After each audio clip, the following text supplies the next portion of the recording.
Common sense is sense that is common. But what is extraordinary sense to a people for whom sense is common? So now let's break this down. Common sense is defined as sound and prudent judgment based on a simple perception of the situation or facts. So now, sound, so you got to break it all down. A particular auditory impression, auditory.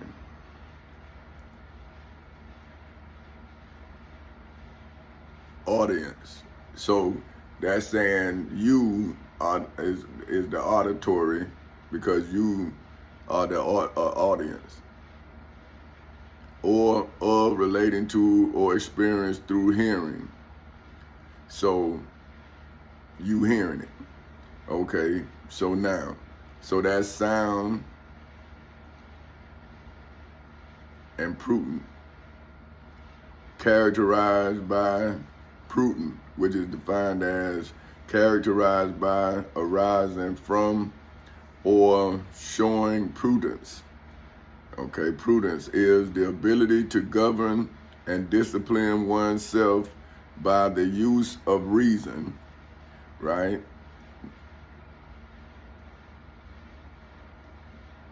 And then judgment, so you have to have reasonable judgment. Judgment is defined as the process of forming an opinion or evaluation by discerning and comparing. So see, when I use a scripture, see, I'm discerning the situation. I'm giving you the facts of my life in the situation that I'm referencing in the Bible and the Quran.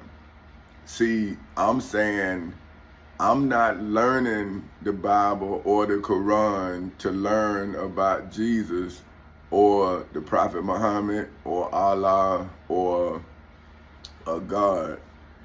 I'm reading it to show you the devil in my life was the same devil in the lives of those people. That's why my testimony is relevant evidence. Now, let's go to relevant. And see, that's when I'm telling you about extraordinary sense. See, if we don't see relevant, having some reasonable connection with and in regards to evidence in trial, having some value or tendency to prove a matter of fact specific to the case, a common object to testify, or physical evidence is that it is irrelevant. See, a common objection to testimony or physical evidence is that it is irrelevant, right? So that's what the Satan, for whom is defined as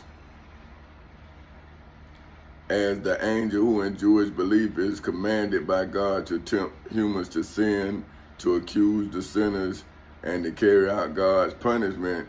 See, now he is saying that my use of the Bible, of the Holy Bible and the Holy Quran is irrelevant. See, now that means it's not relevant.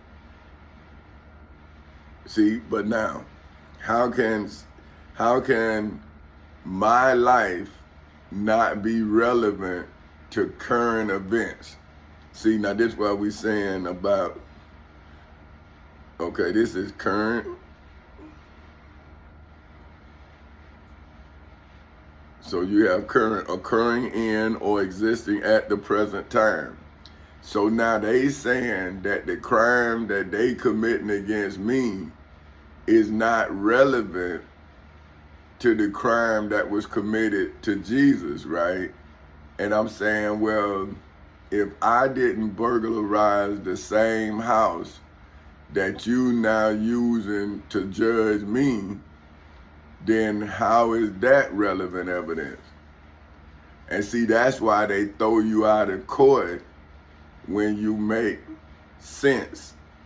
See, so now common sense is sense. Now we finna define sense. A meaning conveyed or intended. So now, see, I'm conveying. Okay, let's look meaning. The thing one intends to convey. Let's do convey. To bear from one place to another. So now, since you wasn't in the civil courthouses in Seminole County on October 4th in 2007, which was when I first entered into the court system, how could you bear witness and convey something that you have no knowledge of? So see, I, for whom was at the alpha of this thing, as well as the omega of it, is now telling you about all that transpired in the middle from October 4th, 2007 to this very day. Now, why would I stop testifying if you believe that I did something wrong? So wouldn't I have to then convey through my mind's understanding so you can have a sense? Let's see now. Let's go back to sense. A meaning conveyed or intended, right? Now, this is it. Sense. The faculty of perceiving by means of sense organs. B, a specialized function or mechanism such as sight, hearing, smell, taste, or touch, by which an animal receives in response to external or internal stimuli. See, so now, you have to turn from anger to human so you wouldn't be an animal in your understanding. See, if you lose your sense, you lose your humanality. See, you become a beast because now people are in fear. See, but the only one is in fear of my dialect is the serpent who got taken out of my life. You see what I'm saying? See, like, my family and friends was looking without seeing. See, they saw without understanding. And that's why you have to be calm in the midst of chaos, because the chaos you in the midst of is not your own if you don't participate in it. See, but you have to explain it because it has something to do with you, but you don't have nothing to do with it.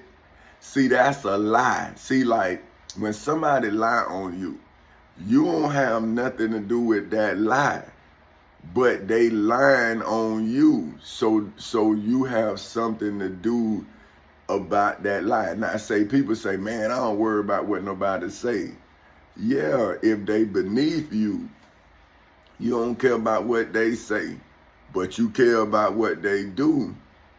And if you don't, you in danger. Because if you don't see what somebody doing to you, you gonna know it too late. You see what I'm saying? Because when they do it, it's too late to prepare for it because they done it already. See, so a trap is already set, right? But it's up to the person to get in the trap before the trap work. So the trap is already set. You see what I'm saying? But you gotta get out of the trap. But why leave the trap set?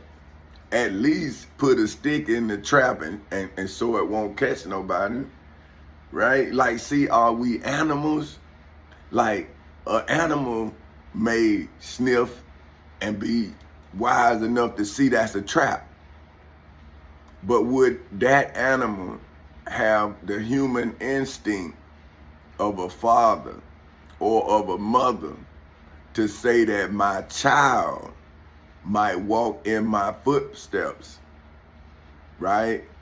And then if I don't teach them how to do what I just did, then they can get caught up in the trap, right? So what I did was I detonated the trap. So now I can teach my children about the trap so they mind won't be common, and then I can show them how to detonate the trap so they mind would be extraordinary. See what I'm saying? Now check this. Okay, so common sense is sense that is common, right? So now we go into common now. So I'm breaking down the whole statement so you can have an understanding of every word, and then when you put the statement together with your understanding of every word, then what I'm saying becomes so clear, because the next word changes everything. So, common, of or relating to a community at large. So, community, a unified body of individuals such as the people with common interests living in a particular area. Now, see, I come from South Street Projects in Daytona Beach, Florida, but I ended up in Kissimmee, Florida, in a hotel room testifying on YouTube. Well, yeah, on YouTube, but I'm able to hashtag like whatever that is, and put other people in on other platforms. Now, imagine if Jesus was me and he can have a community like I have on the YouTube community that could spread to other platforms. Now, why would he need a witness if he testifying? See, wouldn't his sense be uncommon? Right? So now, what would be Jesus's community if your sense is common? See, so common sense is sense that is common. But what is extraordinary? Let's see, extraordinary. So wouldn't Jesus' sense be extraordinary? So how would your common understanding be able to test Jesus' extraordinary? What by definition is going beyond what is usual, regular, or customary, right?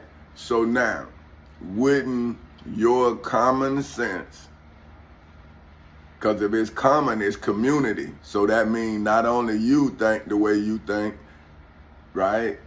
Everybody who live in your community think somewhat the way you think. That's why you live together in that community. Now, you may have a misunderstanding about what you understand, but the commonality is you all doing it in the same area. That's what makes it common. So you can worship Jesus, right? And down the street or next to that same worship house, you can have a mosque, and you can worship the Prophet Muhammad or Allah, right? And then you can go and have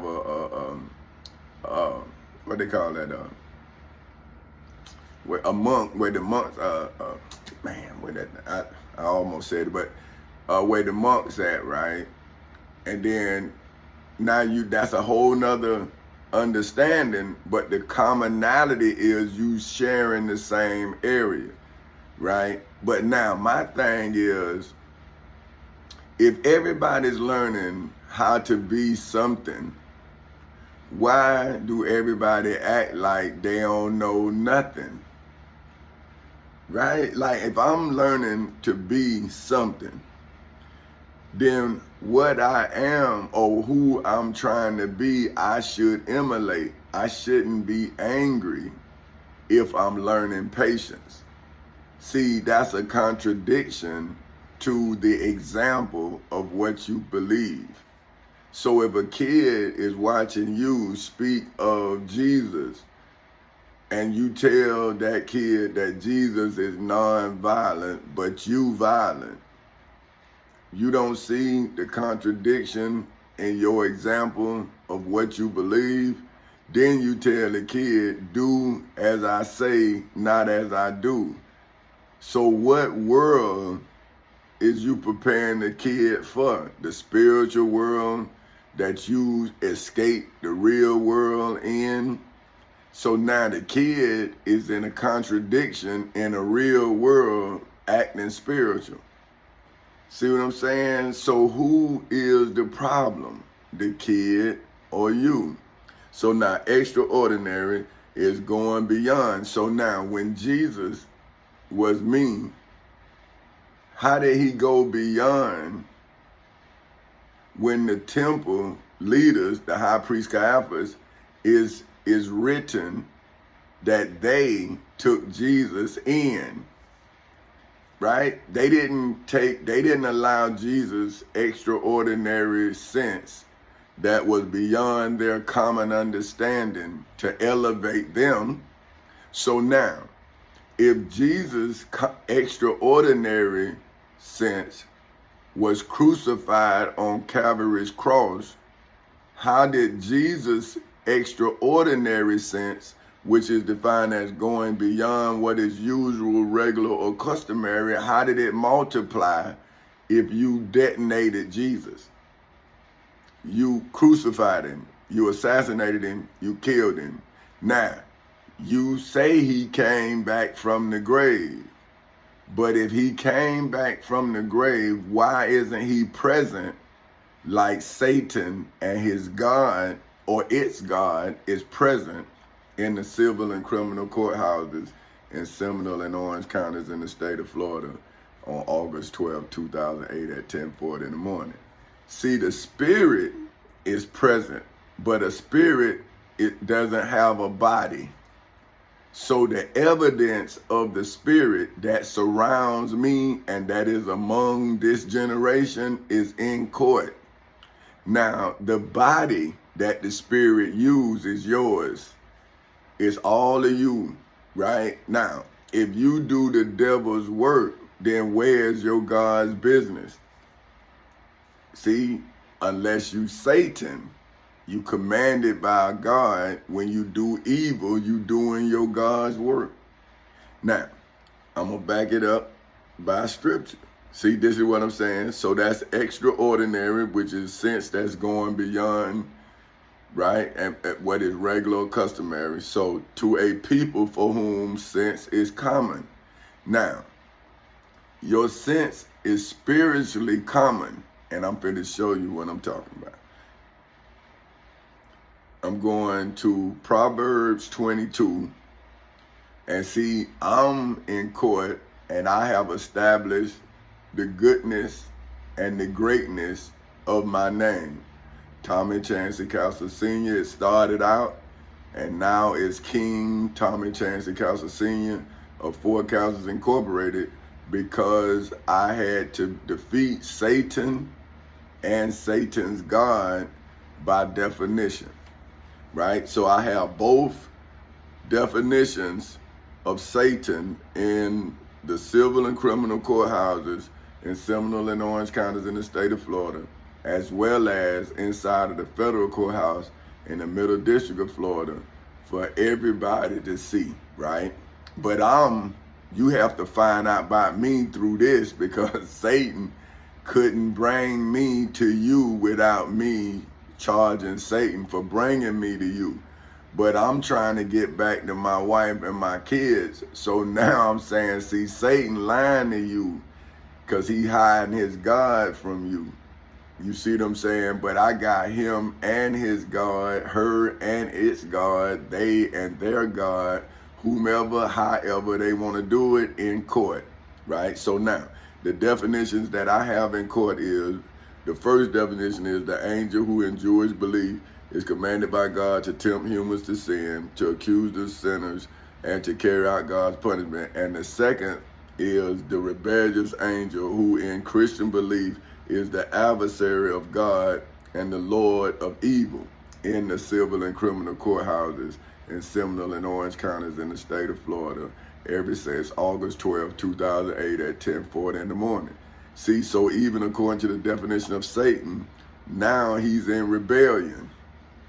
See, and now, according to Christian belief, now he's my adversary because I defeated his God, the one that he made up, the lion one. See, I went in with the truth and proved that I am my God, right? So now, if Satan has a God, and I'm saying that I am my God, but I have a body, right? So I'm defending my own temple in my own flesh, in my own blood, right? And my own bones. Now, Satan has infiltrated a body, and then he has made himself a god if it's a male, and if it's a female, he have made herself a goddess. Now, in worldly terms, they have made themselves a king and a queen, right? Now, I now am referencing them spiritually and myself in court. See, I'm saying as if David or Solomon, because both of them have written Psalms. Now, it's Psalms 22, verses 1 through 7, right? That's what I'm going to read. A good name is rather to be chosen than great riches, and loving favor rather than silver and gold. The rich and poor meet together. The Lord is the maker of them all. A prudent man foreseeth the evil and hideth himself, but the simple pass on and are punished. By humility and the fear of the Lord are riches and honor and life. Thorns and snares are in the way of the forward. He that doeth keep his soul shall be far from them. Train up a child in the way he shall go, and when he is old, he will not depart from it. Right? Now, if I am in the civil and criminal courthouses in Seminole and Orange counties in the state of Florida, defending my good name, right? Why would somebody who read Proverbs 22, verse 1, tell me I should have took money when it says a good name is rather to be chosen? See, so that means I was supposed to choose my good name, right, than great riches. See, now, how do a preacher who teach this tell me that I should have took money, and he or she is a disciple of the Bible? Now, I'm going to show you. See, not a teacher, they supposed to, because they not in the Bible, but they supposed to read the Bible to show themselves approved. So let's see what a disciple is. One who accepts and assists in spreading the doctrine of another. So now, if you are a reverend, then aren't you a disciple of the whatever doctrine? Come on, let's get this. Let's see what they're talking about. Doctrine. A principle or position, or the branch of principles in a branch of knowledge or system of belief. So now, if I am in court defending my good name, why would a preacher tarnish it in the name of Jesus? See, what about the name of the preacher? Now, when I call the preacher who slandered my name to my wife and my children, but now He is the leader of my wife and my children. Now, how did he become the father of my children? How did he become the spiritual father of my children? But his name is not good. He couldn't come into court and then even defend Jesus' name against my name, because I'm in court proving to my wife that the calamity that the devil showed her husband handled it. He defeated every entity that came against her legally.